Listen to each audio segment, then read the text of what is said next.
sweetgeorgiapam.com is the website where you can find all about Pam. She's got a guide there called 6 Nights to Better Dream Recall if you can't remember your dreams, because I always feel bad for the people who are like, oh, that sounds great. I'd love to have my dream interpreted, but I can't remember what I dreamt. And then Pam's on social media. Sweet Georgia Pam is her handle on all the social medias and mediums. And you can DM her there too if you want to reach out to her about a dream. How are you?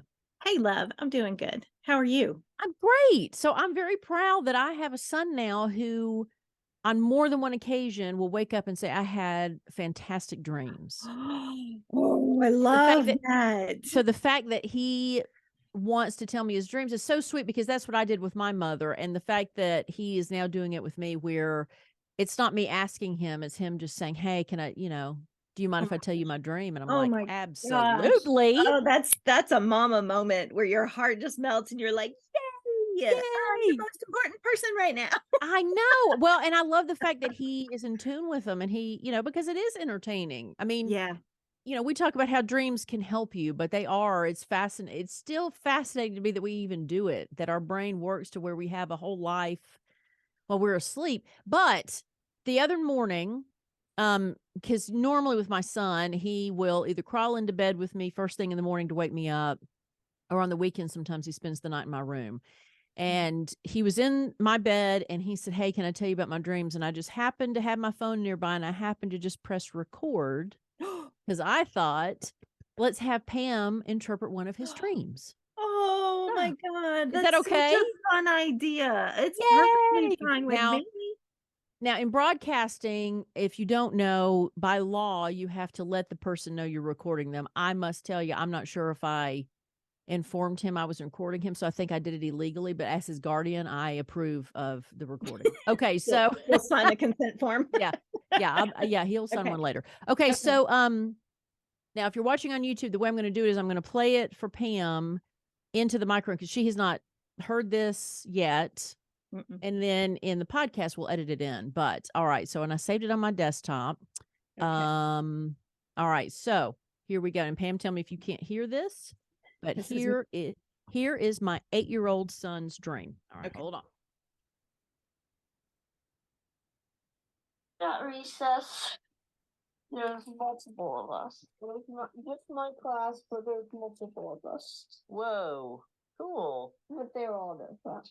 They're not their skin color was different. Like their clothes were different. Okay. So then there was just like, I don't know, like a portal that just randomly spawned. I don't know what that's about, but no, we decided to go in it. We weren't sure what was in it, but we just decided to go in it. And then all of my classmates went back together. But then that also got smushed again, all into me. It was just me, like how I look now, just me. So then I got out, and I was in Minecraft. All right, for those who couldn't understand what he was saying, basically he said he was at recess with his friends, and they were all like multiplicity, or what was that movie back in the day where it was more than one of I can't think. Was it multiplicity? Yeah, I think it was. Okay. Yeah. So basically he was saying that his friends were all, multiple people of his friends and multiple of him. Then they went all into a portal. And once he was in the portal, his friends first slammed together and became just one. And then they slammed into him and became one. So it was all these people, and slowly they decreased to it just being him. And I thought that was such a neat dream for an 8-year-old. But anyway, so there's his dream. He's not here for you to ask questions, but no, but I'm sure I can pick your brain too if I need to. But okay. So let me talk first about children and dreams, because I have learned some new information about it. There's a recent book that has hit the markets that is called The Neurocognitive Theory of Dreaming. And it's this dream researcher who basically looked at all of the research we have about dreams so far based on, the only way we can research dreams is through storytelling and reporting, self-reporting. So he looked at all of those studies, and then he looked at all the neuroimaging studies that have been done for neuropsychology and for medical purposes.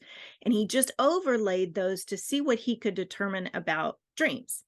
And so the theory that he has put forth is that there is something in our brains called the default network, which is this system of this group of parts of our brain that are most active when we are being introspective. Like we're not focused on anything in the external world. We're in like that mind wandering state, or we're thinking about the past, or we're thinking about the future, and we're being just self-reflective. And the theory is that that's the part of the brain that is active when we're sleeping. Okay. Here's why that's important for the children piece. The default network in our minds generally becomes adult-like around the age of 9 to 13. Okay. And what that means is that dreams become more complex, like you can have more complex imagery and more narration can happen in dreams. So that children between the ages of 9 to 13, and you said your son is 8, so he's approaching that age, are experiencing more complex imagery in their dreams. And it might be why he was inspired to share it, because he's having this awe-inspiring experience that probably is unlike other dreams he's had in the past.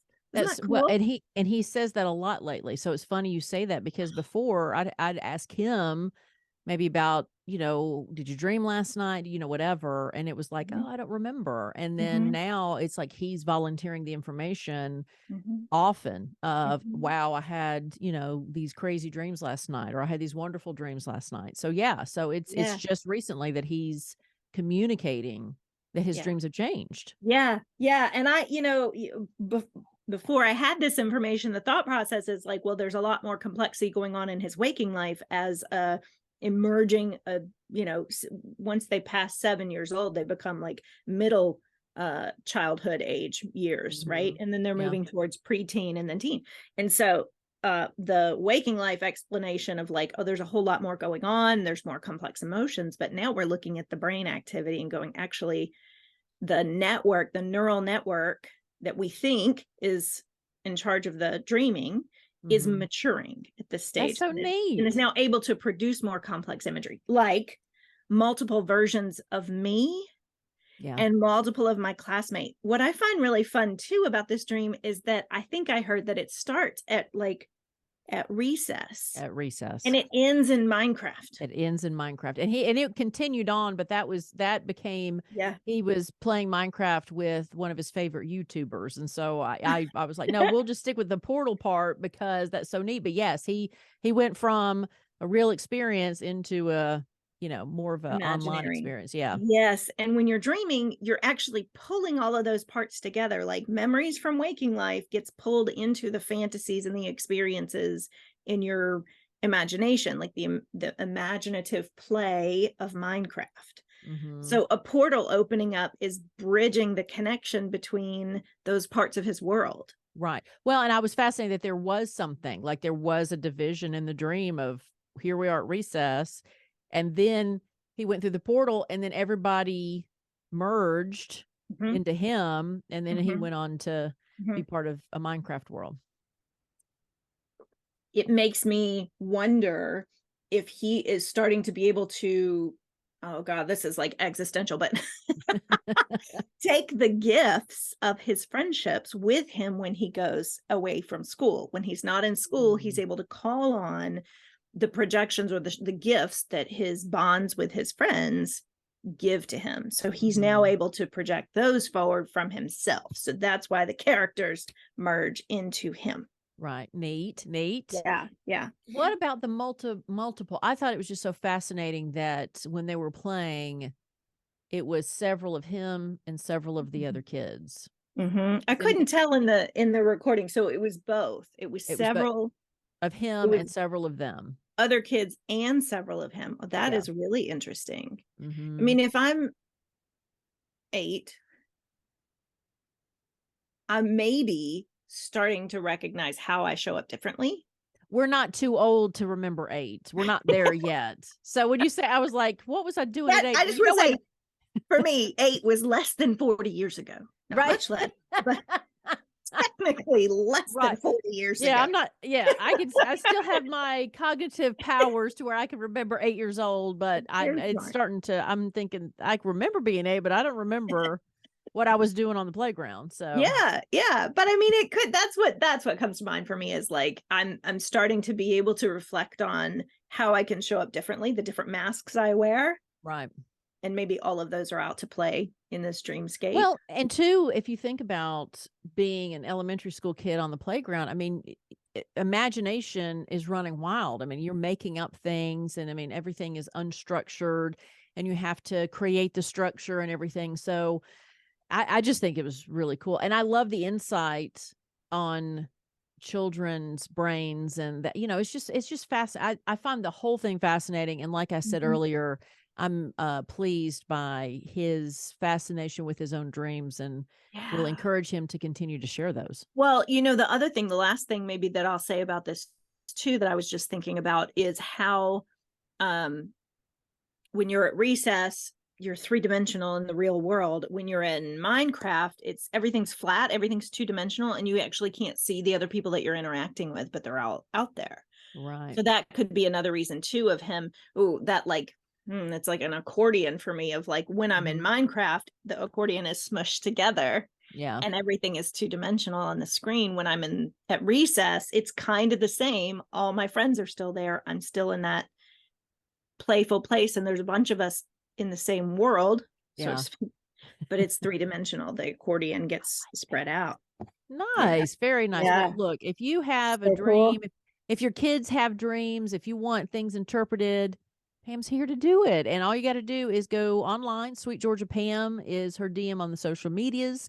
Is sweetgeorgiapam.com is where you can find out not only those links, but all about her newsletter. 6 Nights to Better Dream Recall is her guide that is free for you. Is it free? Yes. The 6 Nights to Better Dream Recall. Yes. Yeah, it's a free e-series. Absolutely. It's a free e-series for sure. I said that. I was like, I've been saying that. I'm like, all of a sudden, it's one of those things that, when you write down a word and all of a sudden it doesn't look right, even though you've written it for 40 years. And just then I question myself, like, wait a second, is it free? I want to make sure I'm not taking money out of Pam's pocket. Is that even true? It is now. Thanks, Melissa. SweetGeorgiaPam.com is the website. Thank you, love. Appreciate it. Oh my God. Absolutely. Sweet dreams, everybody.